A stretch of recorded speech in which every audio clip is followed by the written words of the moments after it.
அன்பின் தேவ பிள்ளைகளே, நசரேன இயேசு கிறிஸ்துவின் இனி நாமத்தில் உங்கள் யாவரையும் நாங்கள் வாழ்த்துகிறோம், ஸ்தோத்தரிக்கிறோம். இந்த அருமையான நன்னாளுக்குள் ஆண்டவராகிய தேவன் என்னையும் உங்களையும் வழிநடத்தி சென்று இந்த நாளில் கூட நாம் சுவாசத்தோட ஜீவனோட இருப்பது அவருடைய சுத்த கிருபை என்று சொல்லி பரலோக தேவனுக்கும் எம்பெருமானாகிய இயேசு கிறிஸ்துவுக்கும் பிதாவாகிய நம் தேவனுக்கும் பரிசுத்த ஆவியானவருக்கும் எல்லா துதிகன மகிமை மாற்றியும் நாங்கள் செலுத்தி விடுகிறோம். அவர் திரியேக தேவன், ஆனால் மூன்றில் ஒன்றாய் இருந்து செயல்படுகிற ஒரு என்ன சொல்றதுன்னா ஒரு நல்ல தகப்பனுடைய ஸ்தானத்தில் தகப்பனா இருப்பார், தாயோட ஸ்தானத்தில் தாயாய் இருப்பார், நண்பனுடைய ஸ்தானத்தில் நண்பனாய் இருப்பார், உற்றார் உறவினருடைய ஸ்தானத்திலிருந்து உற்றார் உறவினராய் இருந்து உங்களுக்கு எனக்கும் பல போதனைகளை சொல்வதோடு கூட ஆறுதலை அளிக்கிற தேவன். அருமையான ஒரு பாடல் ஞாபகத்துக்கு வருகிறது.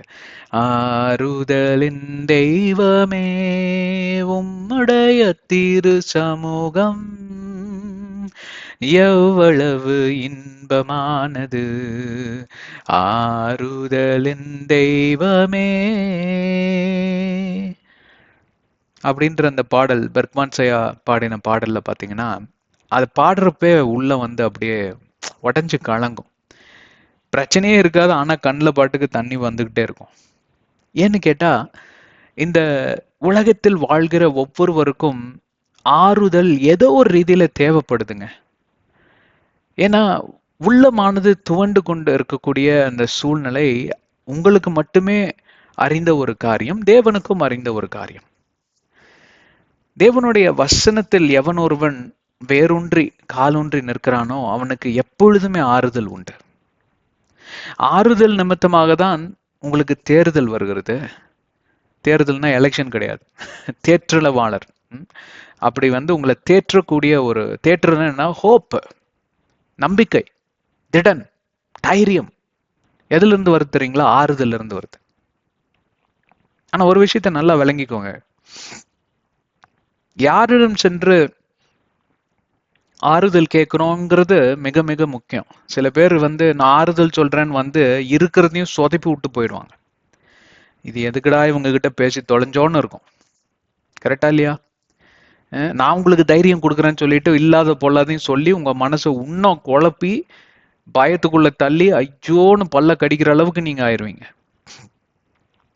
அதனால்தான் துவண்டு போன நேரங்களில தேவனை சார்ந்து இருப்பது நல்லது, தேவனுடைய சன்னிதானத்தில் அமர்ந்திருப்பது நல்லது. இது எங்கே பைபிள்ல நீங்க பார்க்க நேர்ந்திடும் என்றால், இயேசு கிறிஸ்துவோட வாழ்க்கையிலும் தாவீதோட வாழ்க்கையிலும் அதிகமாக இதை பார்க்கலாம். அதிகமாக. மற்றவங்க எல்லாம் அப்படி பண்ணலன்னு சொல்ல வரல, ஆனால் இயேசு கிறிஸ்து பாத்தீங்கன்னா மிக மிக நொந்து போயிட்டார். எங்க? கெத்செமனி தோட்டத்துல. கத்தோலிக்க திருச்சபையில் இருக்கிறப்போ ரொம்ப தத்ரூபமா இதெல்லாம் நாடகம் பண்ணி காமிப்பாங்க. ரொம்ப நல்லா இருக்கும் பாக்குறதுக்கு.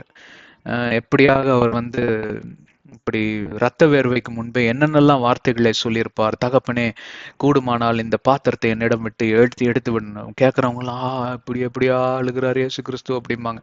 அந்த பாத்திரத்துக்கு அர்த்தம் என்னன்னு தெரியாது, என்னை விட்டு எடுத்து விடணும் அது அர்த்தமும் தெரியாது. உக்காந்து பார்ப்பாங்க, நிறைய பேர் அழுவாங்க. நானும் அதுல ஒருத்தனா இருந்தேன். தேம்பி தேம்பி அழுதுருக்கேன். சோ எப்படி அழுகிறாரு இயேசு கிறிஸ்துவே அழுதாருன்னா அப்ப நான்லாம் எங்க போறது அப்படின்லாம் சொல்லி பரிதாபப்பட்டு அழுகக்கூடிய ஒரு காரியம். ஆனா அவர் மேல பரிதாபப்படணும்னு சொல்லி அழுகல. என்னன்னா, he left behind a model. அவருக்கு எப்படிப்பட்ட ஒரு மனதுல ஒரு துக்கம் ஏற்பட்டுச்சுன்னா, 3.5 மணி நேரம் தேவனுடைய முகம் மறைக்கப்படும். தேவனுடைய முகத்தை பார்க்க முடியாது. தகப்பனுடைய முகத்தை அவர் பார்க்காம இருந்ததே கிடையாது. பரலோகத்திலிருந்து தான் அவர் அனுப்பப்பட்டார். குழந்தையின் ரூபத்துல வந்தார். அவர் தான் பிதாவாக இருந்தார். பிதாதான் குமாரன், குமாரன் தான் பிதா. ஆனாலும் திரியேக தேவன் 3 விதமான ரோல்களை அவர்கள் செய்யக்கூடிய அந்த காரியம். பரிசுத்த ஆவியானவர் அவருடைய ரோல் வேற. அப்போ இத்தனை நாட்களும் பார்ப்பீர்களானால் அவர் பிதாவை பிரிந்து இருந்ததாக சரித்திரமே கிடையாது. அந்த 3.5 மணி நேரம் தான் அவரோட வாழ்க்கை சரித்திரத்திலே முறையாக அவருடைய கண்களில் இருந்து பிதா மறைக்கப்படுகிறார். அந்த துக்கம் அவரால் தாங்க முடியல. அதனால அவர் மன துவண்டு போய் அழுகிறாரு. எவ்வளவா அழுகிறாருன்னா, தன்னுடைய வேர்வையெல்லாம் ரத்தமாக சிந்தும் அளவுக்கு அந்த நேரங்களில் அவர் என்ன செய்கிறார்னா, ஆறுதலின் ஜெபத்திற்காக அவர் இயங்குகிறார். பேதுருவிடம் செல்லுகிறார், யாக்கோபிடம் செல்லுகிறார், யோவானிடம் செல்லுகிறார். அப்பா எந்திரிச்சு வாங்கப்பா, என் கூட சேர்ந்து ஜெபம் பண்ணுங்க, எனக்காக ஜெபிங்க அப்படிங்கிறார். ஏன்னா ஜெபத்து நிமித்தமாக தான் ஆறுதல் வரும். ஒருத்தர் ஏந்தி தாங்கி ஜெபிப்பது மிக மிக நல்லது. அங்கதான், அதனாலதான் அந்த கட்டளை 2-3 பேர் என் நாமத்தினால கூடியிருக்கிறப்போ அவர்கள் மத்தியில நான் வாசம் செய்வேன்கிற காரியம் என்னவென்றால், நான் ஆறுதலை தருகிற தேவனாயிருப்பேன். ஆறுதல் நிமித்தமாக உங்களுக்கு எல்லாவற்றிலும் தேற்றுகிற தேவனாய் இருந்து நம்பிக்கை, திடன் எல்லாம் உங்களுக்கு வந்து சேரும் இல்லைங்களா? அப்ப அவங்க 3 பேர் நல்லா உறங்கிட்டாங்க. அப்ப திருப்பி போய் அவர் தனியா ஜெபம் செய்கிறார். தனியா ஜெபம் செய்தனால அந்த தனிமையில அவருக்கு பயங்கரமா ப்ரெஷர், பிளட் ப்ரெஷர் அதிகமாகி அந்த இடத்துல அந்த பிளட் வெயின்ஸ் எல்லாம் உடையிற அளவுக்கு, பயாலஜிக்கலி இட்ஸ் பாசிபிள், யாருக்குமே அது வரக்கூடியது, தேவகுமாரனுக்கு மட்டும்தான் அப்படின்னு இல்லை. நிறைய பேருக்கு பார்த்தீங்கன்னா கண்ணுலலாம் ரத்தம் வரும், அந்த ப்ரெஷர் அதிகமாகி. எங்கள் வீட்டு பக்கத்தில் ஒருத்தர் கூடியிருந்தாங்க, ஒரு ஒரு வயசான அம்மா, அவங்களுக்கு ஒரு 65-70 வயசு இருக்கும். அவங்க கண்களில் ரத்தம் வருமாம்மா. என்னங்க எப்படின்னா ஐ ப்ரெஷர் அதிகம் அப்படிம்பாங்க. So it's possible biologically. Okay, so அந்த நேரத்தில் தூதர்கள் இறங்கி வந்து அவர்களுக்கு ஊழியம் செய்தார் அப்படின்னு பைபிள் இருக்கு. என்ன ஊழியம் செஞ்சிருப்பாங்கன்னு நீங்க நினைக்கிறீங்க? ஒரு கர்ச்சீஃப் எடுத்து எல்லாம் முகத்தை தொடச்சு விட்டுருப்பாங்கன்னா அப்படி இல்லைங்க. வேத வசனத்திலிருந்து அவரை என்கரேஜ் பண்ணியிருப்பாங்க, அவருக்கு ஆறுதல், அவரை தேற்றி இருப்பாங்க. நீர் எவ்வளவு பெரிய ஒரு காரியத்தை நிறைவேற்ற இந்த உலகத்திற்கு அனுப்பப்பட்டீரே, நீர் மெஸ்ஸையாவா இருக்கிறீரே, உம்மை நம்பித்தானே இந்த உலகம் இருக்கிறது, இனி பிறக்க போற குழந்தைகளுக்கு எல்லாம் ஆண்டவரே உம்முடைய நாமத்தில் தானே ரட்சிப்பு, உம்முடைய ரத்தமின்றி விடுதலை இல்லையே, 4000 ஆண்டுகளாக இந்த உலகம் எதற்காக தானே காத்து கொண்டிருந்தது, மெஸ்ஸையா வருவார் மெஸ்ஸையா வருவார்னு எவ்வளோ பேர் ஏங்கினார்கள். அதற்காக தானே ஆண்டவரே நீங்களே வந்தீங்க, இப்ப நீங்களே இப்படி தவுண்டு போனா எப்படி அப்படின்னு சொல்லி தூதர்கள் எல்லாம் அவர் சூழ்ந்து கொண்டாங்களாம். கிருபையின் தூதர்கள் அவர்களுக்கு பேர். ரொம்ப கிருபைக்காக ஜெபிப்பாங்க. கிருபையின் ஏஞ்சல்ஸ் ஆஃப் கிரேஸ் அப்படின்னு இருக்கு. இதெல்லாம் வேத வசனத்துல பார்க்க முடியாது. நான் யாஷர் புஸ்தகங்கள் போல பல புஸ்தகங்களை படித்து அதுல இருந்து நிறைய காரியங்களை கத்துக்கிட்டேன். சரிங்களா? அப்போ அவருக்கு என்ன ஆச்சுன்னா ஆறுதல் வந்தது. ஆறுதல் மூலமாக தேற்றக்கூடிய அந்த காரியம் வந்தது. அதுல இருந்து தைரியம் பிறந்தது, புத்துணர்ச்சி பிறந்தது. எழும்பினார், சிலுவைக்கு சென்றார். சிலுவைக்கு செல்லும் முன்பே அந்த இடைவேளை 12 மணி நேரம் அவரை அடிச்சு என்னென்னமோ பண்ணாங்க. அவர் துவண்டு போலையே, தைரியமாக அதை எல்லாம் மேற்கொண்டு சிலுவையில எல்லாம் முடிந்தது என்று சொல்லி தலையை சாய்த்தார். அதே போலதான் தாவீது உடைய வாழ்க்கையில பார்ப்பீர்களானால், தாவீதும் இதே போல ஒரு பேட்டர்ன்ல தான் அவருடைய வாழ்க்கையை இயக்கி கொண்டு வந்தார். எந்த சூழ்நிலையிலும் சரிங்க, அவர் போய் ஓரமா உட்காந்து ஓன்னு அழுததாக சரித்திரமா இல்லை. அழுதார் எப்பன்னா, அப்சலாம் தன்னுடைய மகன், குடும்பத்தை ரொம்ப நேசிக்கிறவர். அவர் ரொம்ப was a man of love and affection. தன்னுடைய பிள்ளைகளையும் மனைவிகளையும் ரொம்ப நேசிக்கிற ஒரு தன்மை படைத்தவர். இலகுன மனுஷன்னு கூட சொல்லலாம். மகன் செத்து போயிட்டானே அப்படின்னு ரொம்ப தேம்பி அழுதார். அந்த மாதிரி பாத்தீங்கன்னா பிரச்சனையின் மத்தியில அவர்களுக்கு எவ்வளவோ பிரச்சனை வந்து இன்னொரு முறை அழுதார். எப்படின்னா அமலேக்கீரர் எல்லாம் தூக்கிட்டு போயிட்டாங்க. அவர்னா அவருக்கு எனர்ஜி, அதாவது உடம்புல தெம்பு இல்லாத அளவுக்கு, மூச்சு இல்லாத அளவுக்கு அழுதாராம். அந்த மாதிரி 2-3 காரியங்களை தவிர அவர் வாழ்க்கையில அவ்வளவுதான் பிரச்சனை வந்ததா? ஒவ்வொரு நாளும் பிரச்சனை தாங்க. சவுலே அவரை 12 வருஷம் உயிருக்கு கொல்லணும்னு துரத்தினார். அப்பெல்லாம் உட்காந்து அழுவே இல்லை. எனக்கு ஏன் இப்படி வந்தது, நானா இப்படியா பாவி, எனக்கு மட்டும் ஏன், இப்படியெல்லாம் கேள்விகளை கேட்டு ஒரு மூலையில உட்காந்து ஓன்னு ஒப்பாரி வச்சதாக சரித்திரமே கிடையாது. தாவீது ஒரு மதிலுக்குள்ளும் நான் பாய்ந்து செல்லுவேன் அப்படின்னு சொன்னார் அவர். அப்படியாக போய் ஒரு எண்டுல இருந்து இன்னும் 2 போய் எல்லாத்தையும் வீசிட்டு வந்துருவாராம், வெட்டி வீசிட்டு வந்துருவாராம். அந்த மாதிரி ஒரு பேட்டர்ன்லாம் ஆண்டவர் கத்து கொடுத்துருக்காரு. பெரிய போர் வீரன் இல்லை அவர், சிங்கத்தை போல வருவாராம். அப்படிப்பட்ட மனிதன் எதனால் அப்படி மாறினார்னா, ஒவ்வொரு முறையும் ஆறுதலை தேடி அவர் போறார். ஒவ்வொரு முறையும் அவர் தோண்டு போகிறப்போ தேவனுடைய சன்னிதானத்தில் அவர் கடந்து செல்லுகிறார். எனக்கு நீங்க என்ன சொல்றீங்க தகப்பனே, ஏதாவது சொல்லுங்க, ஏதாவது பேசுங்க, உடனே எடுத்துட்டு வா அப்படிம்பாரு. டேபர்னாக்கிள், இந்த ஆர்க்குன்னு சொல்லுவாங்க இல்லைங்களா, அந்த உடன்படிக்கையின் பெட்டியை அந்த எடுத்துட்டு வந்து ஊழியம் செய்யக்கூடிய அந்த மூப்பர்கள் எல்லாம் இருப்பாங்க, சீஃப் ஹை பிரீஸ்ட் இருப்பாங்க. அவங்களெல்லாம் கூப்பிட்டு வந்து என்கொயர் பண்ணுங்க, ஆண்டவர் என்ன சொல்றாருன்னு கேட்போம் அப்படிம்பாரு. உடனடியாக அவருடைய ஆறுதல் எங்க இருக்குன்னா, அவருடைய நம்பிக்கை எங்க இருக்குன்னா தேவ பிரசன்னத்துல இருக்கு. தேவன் எனக்கு என்ன சொல்றாரு அப்படின்னு. சரி, இது நம்ம புதிய ஏற்பாடுல இருக்கிறோம், உடன்படிக்கை பெட்டி எல்லாம் இல்லைங்களா? இவ்வளவு பரிசுத்த ஆவியானவரே உள்ள இருக்காருங்க. வேத வசனம் உங்க கண்ணு முன்னாடி இருக்குங்க. கையில பிரிண்ட் பண்ணி தந்திருக்கிறாங்க. அவருக்கு எங்க இருந்தது வேத வசனம்? ஒரே ஒரு ஸ்கிரால் தான் இருக்கும், அது சினகாக்ல தான் இருக்கும் இல்லைங்களா? அந்த ஓலை சுரு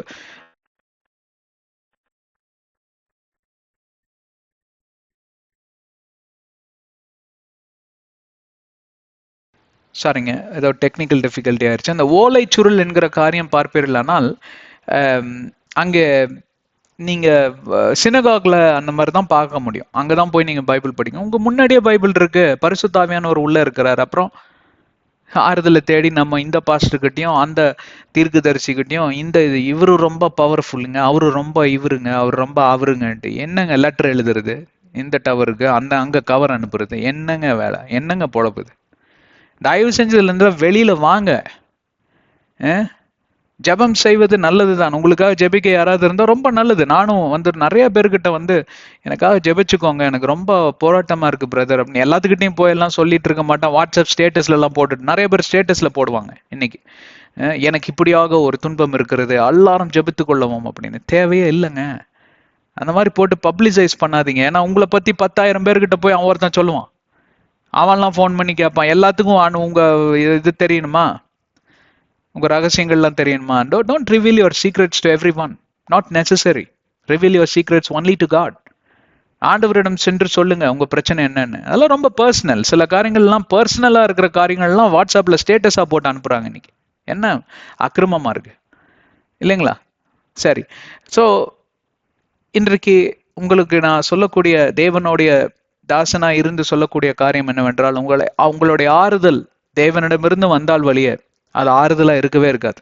2, ஆறுதல் வேணுமா, கர்த்தரிடம் செல்லுங்கள். ஆறுதலோட உங்களுக்கு என்னெல்லாம் போனஸா கிடைக்கும்னா, தேற்றலவாணன் உங்களோடு கூட வந்து உங்களுக்கு உதவி செய்வார், ஒரு தெளிவான பாதையை கட்டளிடுவார். இந்த மாதிரி பல நன்மைகள் பிறக்கும், விடிவு காலம் பிறக்கும். ஆண்டவர் உங்களை ஆசீர்வதிக்கட்டும். வாருங்கள் கடந்து செல்வோம். ஆதியாகமத்தின் ரகசியங்கள் என்கிற தலைப்பில் பல மாதங்களாக பல நியமங்கள், பல கோட்பாடுகளை குறித்தெல்லாம் நாம் அலாசி ஆராய்ந்து வந்தோம். 3 அதிகாரங்களை நாம் முடித்து விட்டோம். 4வது அதிகாரத்துக்குள் நாம் கடந்து சென்று 2 அத்தியாயங்கள் முடிந்துற்று. ஸோ 1வது வசனத்தை, 4வது அதிகாரம் 1வது வசனத்தை சென்ற அத்தியாயத்தில் நாம் நன்றாக ஆராதித்தோம். ஆராய்த்தை விட நம்ம வியாக்கியானம் பண்ணோம், தியானம் பண்ணணும். அதில் பல காரியங்களை கற்றுக்கொண்டோம். அதில் பார்ப்பீர்களானால் ஆதாமும் ஏவாளும் நடுவில் இடைவேளை என்கிற அந்த காரியம் இருந்ததுனால் அவர்களுக்கு பிள்ளை பெறவில்லை, அவர்களுக்கு ஒருத்தர் சரியா புரிஞ்சுக்கல, தாம்பத்திய உறவுல ஈடுபடல, தாம்பத்திய வாழ்க்கையே அவங்க வாழல. அதற்கு என்னெல்லாம் காரணம் இருந்திருக்கும்னு சொல்லி எல்லாம் நாம் ஆராய்ந்து பார்த்தோம். அது மிக அருமையாக ஆண்டவர் வெளிப்படுத்தினார் பல காரியங்களை. இப்பொழுது அவர்களுக்கு கற்பம் தரித்து ஏவாளானவள் காயின் என்கிற ஒரு மகனை பெற்றெடுக்கிறாள். அவ சொல்லுகிறா, I have gotten a man from the Lord. நான் ஆண்டவரிடமிருந்து ஒரு மனிதனை பெற்றுக்கொண்டேன் அப்படின்னு. முதல் குழந்தை இந்த உலகத்திலே முதல் குழந்தை, முதல் பர்த்டே யார் தான் கொண்டாடுறா? காயின் கொண்டாடுறார். அவர் தான் முதல் பிறந்த குழந்தை. அந்த குழந்தை பார்க்குறப்போ உங்களுக்கு மிக சந்தோஷமா இருந்திருக்கும். எங்களுடைய உடல்ல இருந்து ஒரு ஜீவன் பிறந்தது, தேவன் எங்களுக்கு கொடுத்த வாக்குத்தத்தம் நிறைவேறிற்று, தேவன் கோபமாக தான் இருக்கிறார் ஆனாலும் எங்களை மறந்து போகல, அவர் கொடுத்த வாக்குத்தத்தத்தை அவர் இன்னும் அவர் நினைவுல வைத்திருக்கிறார். இப்படியெல்லாம் சொல்லி ஒருத்தர் ஆறுதல் பண்ணி, நான் நினைக்கிறேன் கட்டி பிடிச்சி முத்தம் கொடுத்து ரொம்ப செலிப்ரேட் பண்ணியிருப்பாங்க. கரெக்டுங்களா? பெயர் வைக்கிற செரமனி எல்லாம் நடந்திருக்கும். யாருமே இல்லை, அவங்க 2 பேர் தான். பெரிய பர்த்டே பார்ட்டி, பலூன் கிலூன்லாம் கிடையாது. அங்கே கூப்பிட்டு நான் நினைக்கிறேன் சில ஆடு மாடுங்கள்லாம், ஏன்னா அது ஒன்றும் பண்ணாது. இப்போதான் சிங்க புலியெல்லாம் எதிராக மாறிடுச்சு. பாவம் பிறந்ததுனால் எல்லாம் ரத்தத்தை தேடி ஓட ஆரம்பிச்சிருச்சு. இப்போ சிங்க புலிகிட்ட எல்லாம் முன்ன மாதிரி போயெல்லாம் விளையாட முடியாது, கொன்னே போட்டுரும். அதனால நான் நினைக்கிறேன் கொஞ்சம் ஆட்டுக்குட்டிங்க இந்த மாதிரி எல்லாம் வச்சு ஃபார்மிங் பண்ணிட்டு இருப்பாங்க. அக்ரிகல்ச்சரோட ஃபார்மிங் அந்த காலங்களில் பல ஏற்பாடுல 2 காரியங்கள் தான் மேஜர் ப்ரொஃபஷனா இருந்தது. அதாவது தொழில் என்றால் 2 தொழில் தான் மேஜர். என்னன்னு கேட்டா, ஒன்று ஆடு மாடு தொழில், இன்னொன்று விவசாயம். அந்த தொழில் தான் பண்ணிட்டு இருந்திருப்பாங்கன்னு நினைக்கிறேன். அதுல பாத்தீங்கன்னா எல்லாம் சேர்ந்து பர்த்டே செலிப்ரேட் பண்ணி ஹாப்பி பர்த்டே டு காயின் அப்படின்னு கேக்கெல்லாம் வெட்டி கேண்டல்லாம் வச்சு எல்லாம் ஊதி முடிச்சிட்டாங்க. இதுதான் முதலாவது வசனம். சரியா? 2வது வசனத்துக்குள் கடந்து செல்வோம். நம்ம இந்த 4வது அதிகாரத்தோட காரியம் என்னவென்றால், பாவத்தின் விளைவு, பாவத்தின் பின்விளைவு என்று சொல்லலாம். பாவம் எப்படி பிறந்தது என்றுதான் 3வது அதிகாரத்தில் ரொம்ப நேர்த்தியாக தத்ரூபமாக நாம் பார்த்து முடித்தோம். இங்க 4வது அதிகாரத்தில் பார்ப்பீர்களானால், பாவத்தின் பின்விளைவுகள் எப்படியாக மனிதனை துவைத்தெடுத்தது என்று சொல்லி, எப்படியாக அவனை இப்படியாக பிணையாக்குனது என்று சொல்லி எல்லாம் நாம் பல காரியங்களை குறித்து நாம் பார்க்க நேர்ந்திருக்கிறோம். வாருங்கள் கடந்து செல்வோம் 2வது வசனத்துக்குள். Then she bore again. மறுபடியுமாக அவள் கர்ப்பம் தரிக்கிறாள். கர்ப்பம் தரிப்பதற்கு ஒரு ஆவிக்குரிய அர்த்தம் என்னவென்றால், தேவனுடைய வசனத்தில் கர்ப்பம் தரிக்க வேண்டும், தேவனுடைய சித்தத்தின்படி கர்ப்பம் தரிக்க வேண்டும், தேவனுடைய திட்டத்தின்படி கர்ப்பம் தரிக்க வேண்டும். எல்லாருமே பார்த்தீங்கன்னா, கர்ப்பம் தரிப்பது என்றால் it's not only related to women conceiving, இல்லைங்களா? பெண்கள் பிரெக்னென்ட் ஆகிறத மட்டும் குறிச்ச அந்த காரியம் கிடையாது. கர்ப்பம் தரிப்பது என்றால் you can be a visionary. உங்களுக்கு ஒரு கனவு, you must be pregnant with a vision அப்படின்னு ஒருத்தர் எனக்கு சொல்லி கொடுத்துருக்காரு. நான் ஒரு மேனேஜர் கீழே வேலை செஞ்சிருக்கேன் ரொம்ப நாளைக்கு முன்னாடி. அவர் எப்பவுமே பார்த்தீங்கன்னா இப்படி இந்த ஸ்டேட்மெண்ட் ரொம்ப யூஸ் பண்ணுவார். You must be pregnant with a vision man அப்படின்பார். நான் ரொம்ப வயசு கம்மி எனக்கு. அவர்கிட்ட வேலை செய்யறப்ப எனக்கு 23 வயசு, சின்ன பையன். அவரோட பையன் காலேஜுக்கெல்லாம் போய் அவன் ப்ரொஃபஷனல் ஆயிட்டான் அப்படின்னா அவர் வயசு யோசிச்சு பாருங்க. ரொம்ப எல்டர், ரொம்ப கேப்பு. நீ பையன் மாதிரி ரொம்ப பிடிக்கும் அவருக்கு. என்ன கார்ல கூட்டிட்டுலாம் போய் டிராப் பண்ணுவாரு. இந்த மாதிரி ரவி சுந்தர்ராஜன் ஒருத்தர், ரொம்ப தங்கமான மனுஷன். அப்பவே அவருக்கு ஹார்ட்ல எல்லாம் பிரச்சனை இருக்கு, என்னாச்சுன்னு தெரியல. இப்போ அவருக்கு வயசு எவ்வளோன்னு தெரியல. ஆனா ரொம்ப தங்கமான மனுஷன். அவர் ஒரு தமிழ் பிராமண குலத்தை சேர்ந்தவர். என் மேல ரொம்ப பிரியமா இருப்பார். அப்போ அவர் எனக்கு நல்ல மென்டர் பண்ணுவார், நிறைய காரியங்களை சொல்லி கொடுத்து எனக்கு மென்டர் பண்ணுவார். அப்போ அவர் அடிக்கடி பிரயோஜனப்படுத்தக்கூடிய ஒரு வார்த்தை என்னவென்றால், be pregnant with a vision. அப்படின்னா, எப்படி நீ கனவு காணணும்னா அப்படியே வயிற்றுல குழந்தை உண்டாகிற மாதிரி காணணும்யா. அது பிறக்கணும், வெளியில வரணும். குழந்தை 10 மாசம் 9 மாசம் ஆனாலே இன்னைக்கு 8 மாசத்திலே குறப்பிரசவத்துல நிறைய குழந்தைங்க இன்னைக்கு பிறந்துருதுங்க. ஆனா கண்டிப்பா 10 மாசத்துக்கு மேல இருக்க முடியாது. இருந்துச்சுன்னா அங்க ஏதோ பிரச்சனை, தாயோட உயிருக்கும் ஆபத்து, பிள்ளையோட உயிருக்கும் ஆபத்து, இல்லைங்களா? அதே போல உங்களுடைய கனவு வயிற்றுக்குள்ளேயே இருக்கக்கூடாது. உங்களுடைய கனவுகள் பார்ப்பீர்களானால் வயிற்றுக்குள்ளேயே இருந்து, உங்க மண்டைக்குள்ளேயே இருந்து, அப்படியே யோசிச்சுட்டே இருக்கிறேங்க அப்படின்னு 10 மாசமே லாங் டைம், இல்லைங்களா? சில கனவுகளுக்குள்ள நீங்க போயாச்சுனாலே அடுத்தது எப்படி நம்ம வெளியில கொண்டு வருது. அதுலதான் தாவீது பெரிய ஸ்பெஷலிஸ்ட். எப்பொழுதும் ஒரு கனவு வந்துருச்சு அவருக்கு. தாவீது ஒரு கனவு கண்டாருன்னா இருதயத்துல ஒரு தரிசனத்திற்குள் வந்தார். என்னன்னு கேட்டா, தேவனுக்கு ஒரு ஆலயத்தை நான் கட்டியே தீர்வேன். ஒரு நிமிஷம் கூட அவர் தாமதிக்கலங்க. அவர் கனவுல அதை நினைச்சு இது பண்ணோன்னு யாருதான் அவர்கிட்ட பேசுறா? நான் தான் தீர்க்கதரிசி அனுப்பி விடுறார் ஆண்டவர். தாசனிடம் போய் பேசு அப்படிங்கிறாரு. அவர் பேசுறதுக்கு முன்னாடியே தாவீது, இருங்க நான் என் மனசுல இருக்கிறத சொல்லிடுறேன் அப்படின்னு சொல்லி அவர் இது பண்ணோன்னு உடனே ஆண்டவர் சொல்றாரு, நீ இல்லப்பா உன் மகன் கட்டட்டும் அப்படின்னு. உங்களுக்கு புரியுதா என்ன சொல்றேன்னு? கர்ப்பம் தரிப்பது என்றால், வாழ்க்கையில நான் எந்த காரியத்தை குறித்து நான் அதிகமாக யோசித்து அதுல தரிசனம் கொண்டு அதுல நிலைநாற்றி அதுல வேரூன்றி அதை நான் செயல்படுத்தி தீருவேன் அப்படின்னு நினைக்கிறான் பாருங்க, அவன் தான் கிறிஸ்தவன். அதுதான் அதோட டெஃபினேஷன்.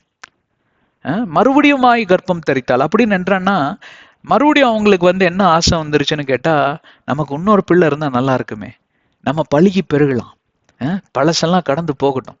2 கொரிந்தியர் 5:17 படி அவங்க ஏற்கனவே வாழ தொடங்கிட்டாங்க. புதிய சிருஷ்டியானேன், பழையவைகள் எல்லாம் ஒளிந்து போயிற்று, ஐ எம் born again அப்படின்னா அவங்களுக்கு ஒரு திடன் வந்துருச்சு, அவங்களுக்கு ஒரு நம்பிக்கை வந்துருச்சு.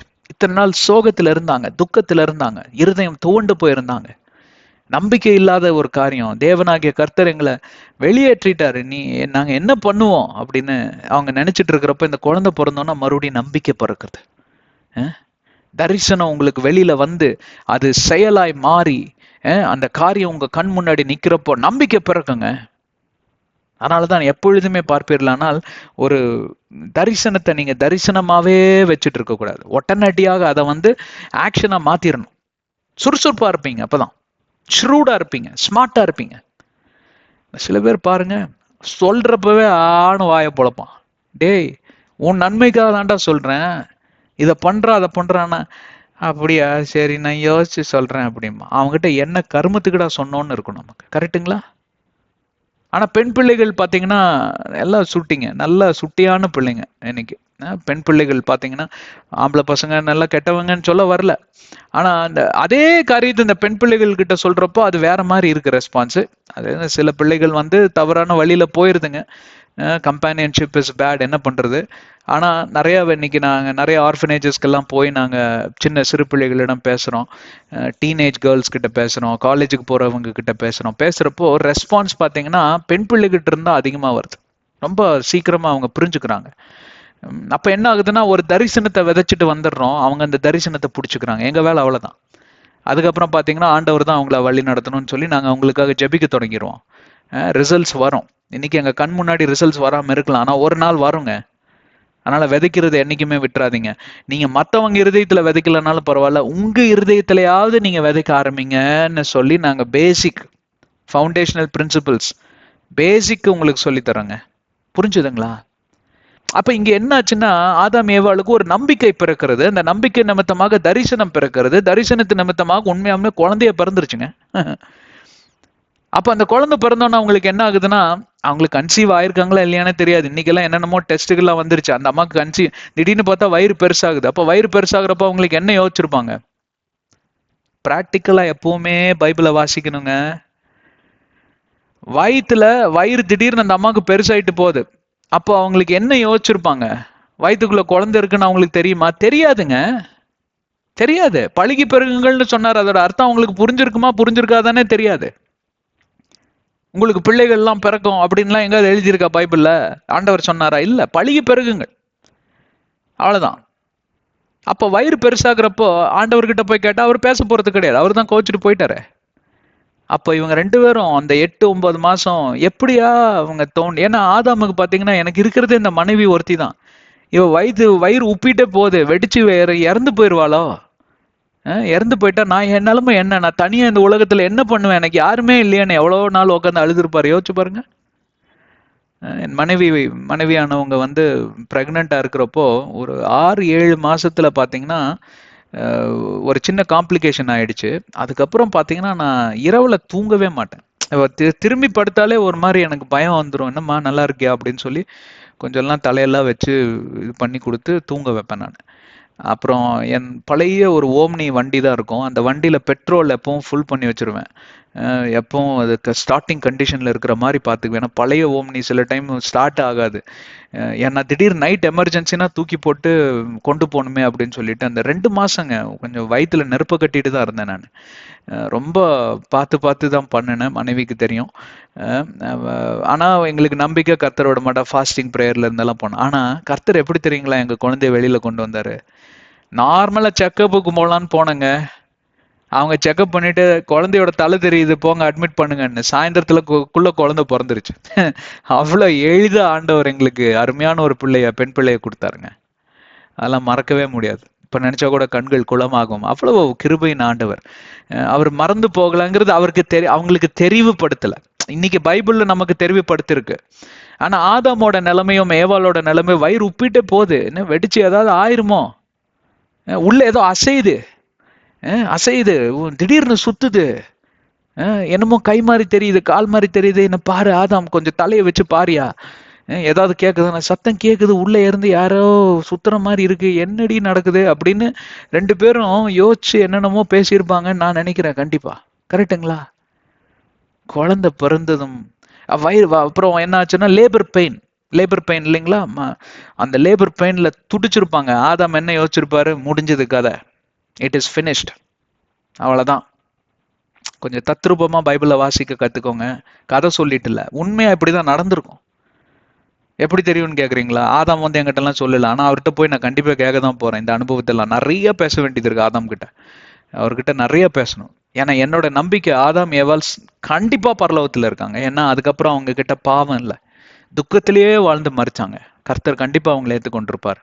இயேசு கிறிஸ்து மரித்த பின்பே அவருடைய ரத்தம் வழிந்து அந்த ராக்ஸ் இருக்கும் பாத்தீங்களா, பாறைகள் நடுவுல அந்த ரத்தம் வழிந்து ஆதாமோட கல்லறைக்கு கீழே, அவருடைய சிலுவைக்கு கீழே தான் அந்த அவருடைய கல்லறை இருந்துச்சான். அவருடைய மண்டை ஓட்டை தான் ஃபர்ஸ்ட் அவருடைய ரத்தம் கழுவுச்சான். அதனால அவர் கண்டிப்பா பரலோகத்துல தான் இருப்பார். ஆதாமான எப்படி எவ்வளவு இப்படி உறுதியா சொல்றீங்கன்னா, சரி விட்டுருங்க, என்ன உங்களுக்கு என்ன நரகத்துல இருப்பாருன்னு தானே உங்களுக்கு ஆசை, சரி இருந்துட்டு போட்டும் விடுங்க, நான் என்னோட நம்பிக்கையை நான் வச்சுக்கிறேன், உங்க நம்பிக்கை நீங்க வச்சுக்கோங்க. ஆதாம் சரி விடுங்க, ஆதாம் அந்த கதையை விட்டுருங்க, திருப்பி நம்ம பழைய ஏற்பாடு பழைய இதுக்கு வந்துடலாம். இப்ப ஆதாம் என்ன யோசிச்சிருப்பாரு, வழியில துடிக்கிற அவ்வளவுதான் முடிஞ்சு போச்சு அப்படின்னு. துடிக்க துடிக்க துடிக்க வழியில அப்படியே பார்த்தா திடீர்னு ஒரு பக்கமா தலை வெளியில வருது. தலை ஃபர்ஸ்ட் வருமா, தலை தானே வரும், கரெக்ட். தலை வெளியில வருது. என்னடா அது தலை மாதிரி தெரியுதே அப்படின்னு சொல்ல சொல்ல அந்த அம்மா இன்னும் வந்து புஷ் பண்றாங்க. அப்புறம் அப்படியே தலை வருது. அப்படியே ஐயோ குழந்தை நம்மள மாதிரியே இருக்கு, கண்ணு மூக்கு காதெல்லாம் அப்படியே வெளிச்சு. அவரு கொஞ்சம் ட்ரை பண்ணி ஹெல்ப் பண்ணி வெளியில அப்படியே எடுத்தா குழந்தை. அப்ப தொப்புள் கொடியெல்லாம் அறுக்கணும்ல யாரு சொல்லி தந்தா அவங்களுக்கு? அதாங்க அந்த ஞானத்தை ஆண்டவர் கொடுக்குறாரு இல்லைங்களா? எப்படியோ அந்த தொப்புள் கொடிய அறுத்து குழந்தைய வெளியே எடுத்துட்டார். ஆதாம் தான் ஃபர்ஸ்ட் பிரசவம் பார்த்த டாக்டர். இவர் தான் டாக்டர் ஆடம். ரொம்ப கஷ்டமா இருக்குங்க அதை யோசிக்கிறப்போ. எவ்வளவு வேதனைப்பட்டிருப்பாரு. இதெல்லாம் தேவையே இல்லை. பாவத்தின் பின்விளைவு பாத்தீங்களா? எவ்வளவு எளிதா நம் வாழ்க்கையில நடக்கக்கூடிய காரியங்கள் கூட மிக மிக கடினமா மாறக்கூடிய காரணத்துக்கு காரணம் என்னவென்றால் பாவங்க. இந்த பாவத்தை விட்டு விலகி போறது நல்லதுங்க. அந்த அந்த கர்மம் முடிச்ச பாவம் எதுக்குங்க நமக்கு அப்படின்னு யோசிக்க தோணுமா இல்லையா? அதுக்குதான் இவ்வளவு தத்ரூபமா சொல்றது. அப்ப அந்த குழந்தையை எடுத்து அவர் வந்து பார்த்திருப்பாரு, என்னடா இது தொப்புள் குடியும் அம்மாவோட இதுவும் மாட்டிக்கிட்டு இருக்கேன்னு யோசிக்கிறப்போ நான் நினைக்கிறேன், சரி இதை அறுத்தரலாம், அறுத்து குழந்தைய எடுத்தாதானே அப்போ இதாகும் அப்படின்னு சொல்லி அறுத்து.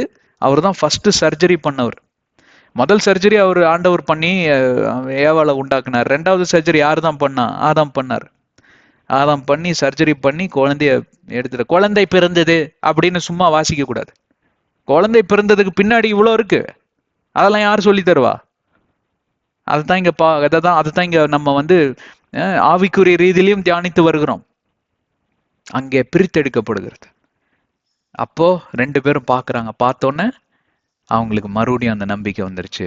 கர்த்தர் எங்களை மறந்து போகல, எங்களை மறந்தே போகல, அவரு எங்க நினைவா இருக்கிறாரு அப்படின்னு உடனே வாக்குத்தத்த ஞாபகத்துக்கு வருது.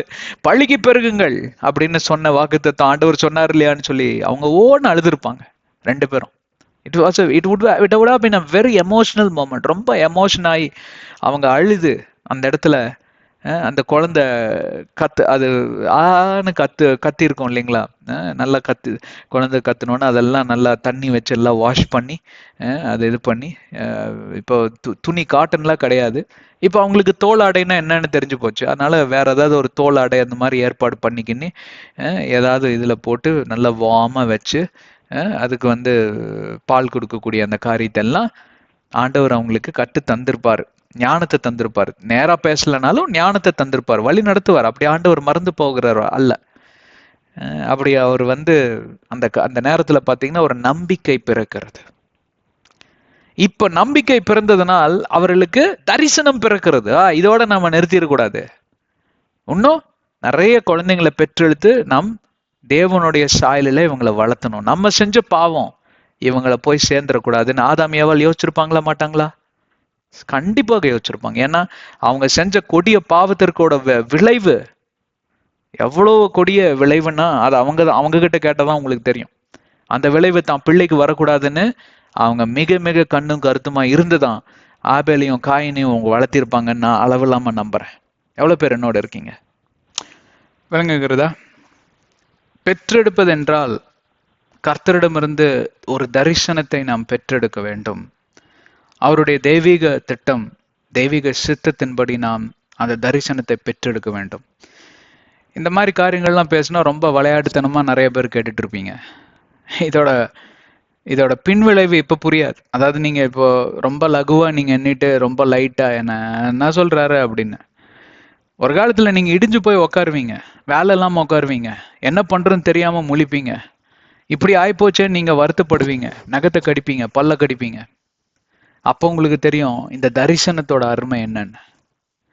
தரிசனத்தின்படி வாழ்கிறவன் ஒருபோதும் எதிலும் எந்த நாளிலும் குறைபட மாட்டான். ஏன்னா தரிசனத்தின் பிள்ளைகளாய் இருக்கக்கூடிய யாக்கோபை பார்ப்பீர்களானால் அவர் தேவனோடு கூட ஒரு உடன்படிக்கை பண்ணினார்.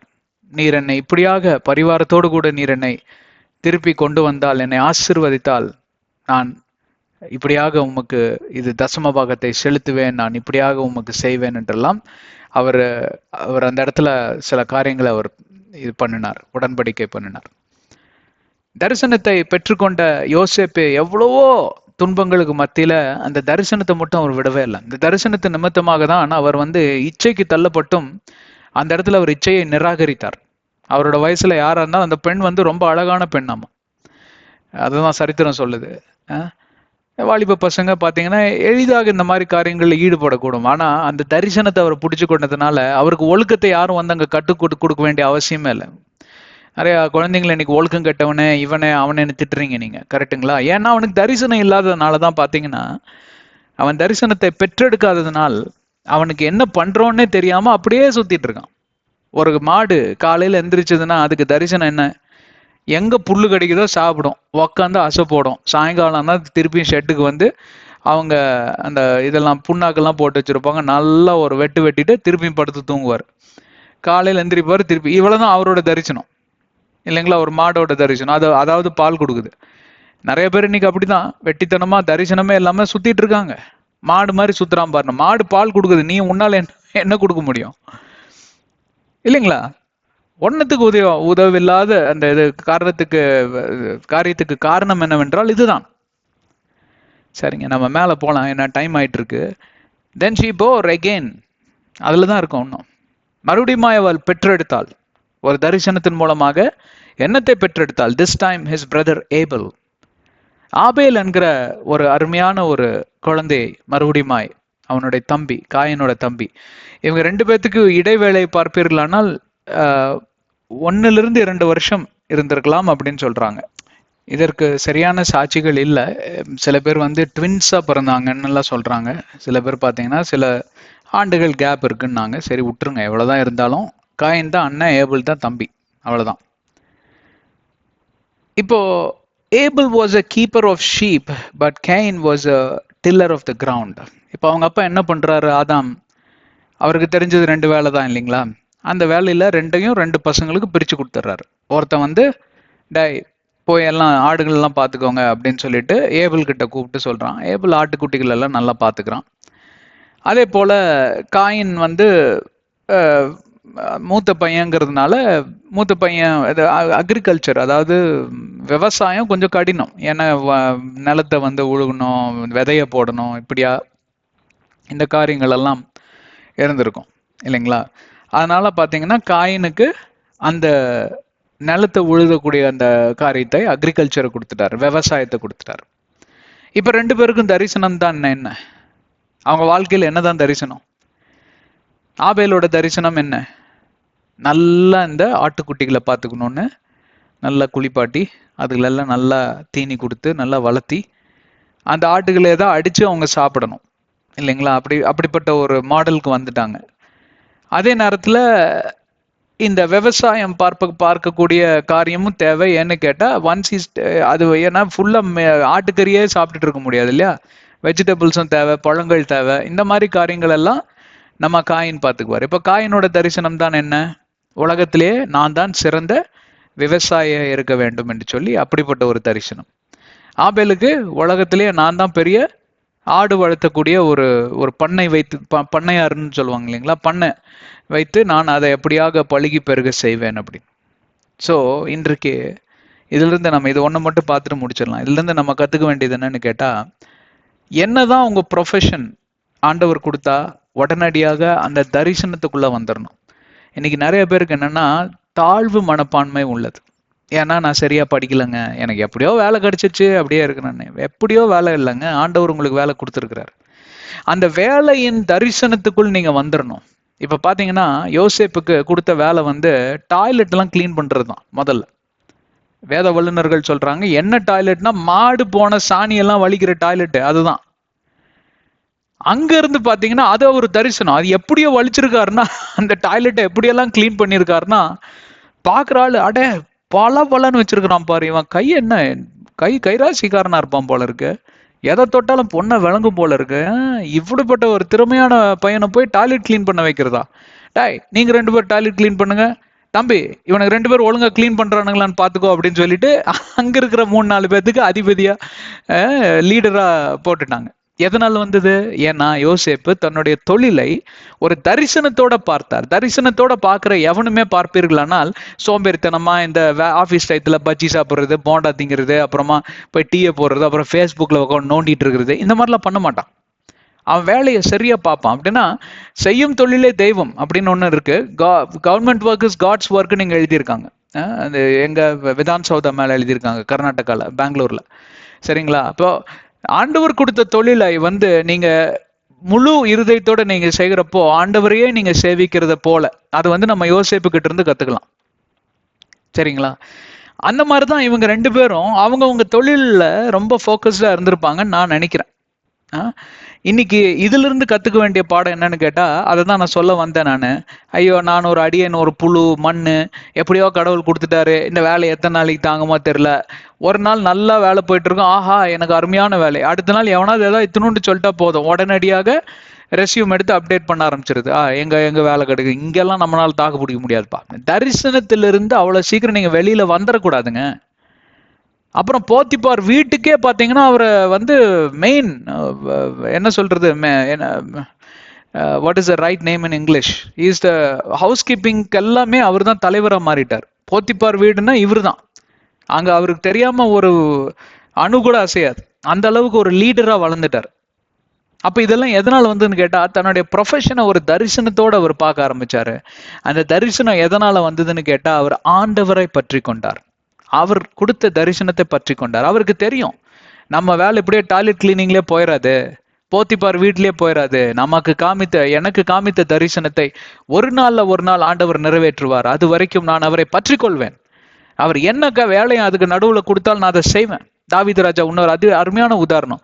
தலையில எண்ணெய் ஊத்தி அபிஷேகம் பண்ணி நீதான் ராஜான்னு சொல்லிட்டு போயாச்சு. அதுக்கப்புறம் மனுஷன் ஓட்டமா ஓடுனாருங்க. 14 வருஷம், 15 வருஷமா ஓடுனார் உயிருக்கு பயந்துட்டு. 30 வயசுல தான் ராஜா ஆனார். ஆனா தன்னுடைய தரிசனத்தை அவர் உடலையே. ஆண்டவர் அபிஷேகத்து தானே, ஒரு நாள் என்ன இருக்க சிம்மாசனத்துல உட்கார தானே வைக்க போறாரு, அந்த கிரீடம் என் தலையில சூட்ட போடுமே, அது வரைக்கும் நான் காத்திருப்பேன். கழுத்துக்கும் கத்திக்கும் 1 இன்ச்சு தாங்க டிஃபரன்ஸு. தலைய வாங்கியிருப்பான் சவுல் எத்தனையோ முறை. என்ன கத்துக்கிட்டீங்க? என்ன வேலையில என்ன பிரச்சனைகள் வந்தாலும் சரி, தயவு செஞ்சு உங்க வேலை நிமித்தமாக உங்க தரிசனத்தை விட்டு விடாதீங்க. தரிசனத்து நிமித்தமாக வேலையை விட்டு விடாதீங்க. இந்த தரிசனத்துக்கு இதுக்கும் மேட்ச் இல்லையாக்கும், மேட்சே இருக்காதுங்க. இப்போ அவர் டாய்லெட் கழுவுறதுக்கும் ஒரு காலத்துல என்ன ஆனார், எகிப்துக்கு பிரைம் மினிஸ்டர் அவர் தான். பாரமணன் சொல்லிட்டார், தம்பி என்னோட சிங்காசனத்தை விட்டு கொடுக்க முடியாது, ஏன்னா நான் தான் ராஜா, ரொம்ப அசிங்கமா இருக்கும் நீ உட்காந்தினா, எனக்கு அசிங்கமா இருக்கும், அதனால நான் ராஜாவை உட்காந்துக்கிறேன், எல்லாம் நீ பாத்துக்க ராஜா அப்படின்ட்டார். அப்ப யாரு தான் அங்க ராஜா? யோசேப்பு தான் ராஜா, இல்லைங்களா? ஆனா அவர் டாய்லெட் கழுவுனதுக்கும் அவர் ராஜா ஆக போறதுக்கும் அந்த 13 வருஷம் கேப்புக்கும் ஏதாவது மேட்ச் த ஃபாலோயிங் இருக்குன்னு நினைக்கிறீங்க? சுத்தமா இல்லை. அப்படிதான் நம்ம சில காரியங்களில் ஈடுபடுகிறப்போ ஆண்டவர் கொடுத்த தரிசனத்திற்கும் நாம் செய்கிற வேலைக்கும் சம்பந்தமே இல்லாததை போல இருக்கும். அதெல்லாம் உங்களை சோதிப்பதற்கு, சோதித்து பார்த்து கர்த்தர் நம்மை பொன்னாக விளங்க செய்வார் என்று சொல்லி வேத வசனம் சொல்லுகிறது. இந்த நாளில் என்னை கேட்டுக்கொண்டிருக்கிற சகோதர சகோதரிகளை, நீங்க வேலை ஸ்தலத்திலும் சரி, உங்க வீட்டிலும் சரி, என்ன பிரச்சனைகள் மத்தியில போயிருந்தாலும் சரி, 2 காரியங்களை சொல்லி விடுகிறேன். முதலாவது, ஆண்டவரிடமிருந்து மன்றாடி நீங்க தயவு செஞ்சு உங்க தரிசனத்தை பெற்றுக்கொள்ளுங்க. என் வாழ்க்கையில, அதாவது கரெக்டா சொல்ல மாட்டார் அவர். எப்படின்னு கேட்டா, இன்னும் 40 வருஷம் இருப்பையாக்கும், 10 வருஷத்துல இது நடக்கும், அவர் என்ன ஜோசிகாரனா? அப்படி சொல்ல மாட்டார். தரிசனம் என்னன்னு கேட்டா, உன்னை நான் இந்த இலக்குக்கு நேராக உன்னை நான் நகர்த்திட்டு போவேன். உனக்கு கொடுக்கப்பட்ட ஊழியம், அழைப்பு இதுதான். உனக்கு கொடுக்கப்பட்ட ஆசீர்வாதம் இதுதான். உனக்கு கொடுக்கப்பட்ட தரிசனம் இதுதான் அப்படின்னு தெளிவா பேசக்கூடிய ஆண்டவர் தான். தெளிவின் ஆண்டவர் அவர், குழப்பத்தின் ஆண்டவர் இல்ல. குழப்பம் கொண்டு வருகிறோம் பிசாசு. அந்த தரிசனத்தை பெற்றுக்கொண்டு நீங்க காத்திருக்கணும். அந்த தரிசனத்துல வந்து படிப்படியாக கர்த்தராகிய தேவன் அந்த காரியங்களை வெளிப்படுத்தி கொண்டே வருவார். அப்போ ஒரு 10 வருஷம், 20 வருஷம், ஒரு 30 வருஷம், 15 வருஷம் ஆக ஆக உங்களுக்கு தெரியும், ஆஹா இந்த தரிசனத்தை எவ்வளவு அழகா ஆண்டவர் வழி நடத்தி என்னை கொண்டு வந்து சேர்த்துட்டாரு, அவர் அன்னைக்கு பேசுனது தானே அப்படின்னு. நான் இந்த பைபிள் என்னோட கைகளில் முதல் முறையாக வாங்குறப்ப எனக்கு 18 வயசு. அதை நான் வாசிக்க ஆரம்பிக்கிறப்பவே எனக்குள்ள ஒரு ஆற்றல், இதை நான் பல பேருக்கு நான் போதிக்கணும், பல பேருக்கு நான் ப்ரீச் பண்ணணும், டீச் பண்ணணும். ஏன்னா அளவு கடங்காத ரகசியங்கள் இருக்குது, இதெல்லாம் எனக்கு யாருமே சொல்லி தரலையே அப்படிங்கிற ஒரு வாஞ்சை. அந்த வாஞ்சை எப்போ வந்து நிறைவேறுச்சு தெரியுமா? 25 ஆண்டுகளுக்கு பின்பே தான் நிறைவேறுச்சு. அது வரைக்கும் என்னை ஆண்டவர் வந்து ஒரு மறைவிடத்தில் தான் வைத்து என்னை பைபிளில் அதிகமாக அவர், இந்த வேதாகமத்தில் அதிகமாக அவர் வந்து எனக்கு பயிற்சி தந்து, நான் அது பைபிள் காலேஜுக்கெல்லாம் போகலை. இன்னைக்கு நிறைய காரியங்களை நான் வந்து வெளிப்படுத்துகிறப்போ, பிரதர் நீங்க எப்படி பண்றீங்க, சும்மா தானே சொல்றீங்க, நீங்க போனீங்கல்ல பைபிள் காலேஜ், ஒண்ணுமே பண்ணலங்க. இந்த டிஃப்டியோ ஒரு எக்ஸாம் எழுதுறதுக்கு என்னை கூட்டு போய் ட்ரைனிங் கொடுத்தாங்க. 2 நாள் கூட என்னால் உட்கார முடியல. ஏன்னா அது ரொம்ப தியரிட்டிக்கலாக இருக்கு. ப்ளஸ் இந்த மாதிரி மக்கடிச்சு எழுதணும், அதெல்லாம் எனக்கு வேலைக்கு ஆகாது. ஆவிக்குரிய வெளிப்பாடுகள், இப்போ நான் பைபிள்ல இருந்தா பேசிட்டு இருக்கேன், நான் உடான்ஸ் கதையெல்லாம் விடலைங்க இல்லைங்களா? அப்போ இந்த வெளிப்பாடெல்லாம் எப்படி வருதுன்னு கேட்டா, 25 வருடமாக நான் ஆண்டவருடைய பாதத்தில் அமர்ந்து நான் இந்த வேதத்தில் தியானமாக இருக்கிறப்போ அதெல்லாம் அப்படியே பொங்கி வழியுது. நாடி, நரம்பு, மூளை, புத்தி சுவாதியம் எல்லாத்துலேயும் நிரம்பி இருக்கு. ஸோ எனக்கு எளிதாக எதையும் சொல்ல முடியும். ஒரே ஒரு தலைப்பு கொடுத்தீங்கன்னா ஈஸியாக ஒரு 1 ஹவர்னாலும் உட்காந்து ஒரு 30 ஆடியன்ஸ், 60 பேர், 100 பேர் இருந்தாலும் ஈஸியாக பேசிடலாம். ஏன் இன்னைக்கா பிறந்துச்சு? இல்லை. 18 வயதுலையா பிறந்துச்சு? இல்லைங்க. 40 வயசு நான் ஆன மேலதான் எனக்கு ஆண்டவர் வந்து இந்த கதவை திறந்து தந்தார். ஆனா தரிசனமோ 18 வயதிலேயே கொடுக்கப்பட்டாயிற்று. அந்த தரிசனத்தை நீங்க பற்றி கொள்ள வேண்டும். இது முதலாவது. இரண்டாவது, அந்த தரிசனத்துக்கு நடுவில் 25 ஆண்டுகள்ல நான் எத்தனை போராட்டங்களுக்கு மத்தியில நான் கடந்து போனேன் தெரியுங்களா? எத்தனை வியாதிகள், எத்தனை நோய்வாய்கள், எத்தனையோ சஞ்சலங்கள், எத்தனையோ மனத்தாங்குகள், இதுலெல்லாம் கடந்து போனப்போல்லாம் எனக்கு தோணும், இந்த தரிசனம் எல்லாம் நிறைவேறவா போகுது, இதெல்லாம் வேலைக்கே ஆகாது அப்படின்னு தான் தோணும். ஆனா தரிசனத்தை விடலை. கர்த்தர் சொன்னதுதான் அப்படின்னு நான் அவரை பற்றி கொண்டேன், தரிசனத்தை பற்றி கொண்டேன். இன்னைக்கு நீங்க அதை பாக்குறீங்க வெளிப்படையா. இதுல இருந்து நீங்க கத்துக்க வேண்டியது என்னன்னா, தரிசனத்தை விட்டு விடாதீங்க. தரிசனத்தின் மத்தியில வரக்கூடிய போராட்டங்களை நிராகரிங்க, முன்னேறி செல்லுங்க. ஆண்டவர் உங்களை ஆசீர்வதிக்கட்டும். அன்பின் பிதாவே, உம்மை துதிக்கிறோம், ஆராதிக்கிறோம். இந்த அருமையான வேலைக்காய் நன்றி. இந்த நாளிலே கூட நீங்க ஆண்டவரே பல ரகசியங்களை எங்களுக்கு வெளிப்படுத்தினீங்க. தரிசனத்தின்குரிய காரியத்தை நீங்க வெளிப்படுத்தினீங்க. என்னை கேட்டுக்கொண்டிருக்கிற எல்லா சகோதரமார்களுக்கும் ஆண்டவரே நல்ல தரிசனத்தை தந்து அதன்படி நீர் வழி நடத்த வேண்டுமாய் இயேசுவின் நாமத்தில் ஜெபிக்கிறோம், ஜீவனுள்ள நல்ல பிதாவே, ஆமென். தயவு செஞ்சு எங்க சேனலுக்கு சப்ஸ்கிரைப் செய்யுங்க. ஒரு வீடியோஸையும் விட்டுறாதீங்க. ஆங்கிலத்திலும் தமிழிலும் வந்து கொண்டே தான் இருக்கும். அதெல்லாம் வர வர தயவு செஞ்சு அந்த வீடியோஸ் எல்லாம் பார்த்து ஆசீர்வதிக்கப்படுவீர்கள். தெரிஞ்சவங்களுக்கெல்லாம் சேனல் டீட்டெயில்ஸ் இதெல்லாம் ஷேர் பண்ணுங்க. அப்புறம் எல்லாத்துக்காகவும் ஜெபித்து கொள்ளுங்க. உலகத்துக்காக, பாஸ்டர்மார்களுக்காக, ஊழியம் செய்கிற ஒவ்வொருவர்களுக்காகவும் ஜெபித்துக் கொள்ளுங்க. எங்க ஊழியத்துக்காகவும் எனக்காகவும் ஜெபித்துக் கொள்ளுங்க. எபேசியர் 6:18, கொலோசியர் 4:3 இதைத்தான் சொல்லுகிறது. உங்களுக்கு ஜெப தேவைகள் இருந்தால் யாரிடம் சொல்ல வேண்டாம், தேவனிடம் செல்லுங்கள். இயேசுவின் நாமத்தில் உங்கள் எல்லா தேவைகளும் சந்திக்கப்படும். ஆமென். ஆண்டவர் உங்களை ஆசீர்வதிக்கட்டும்.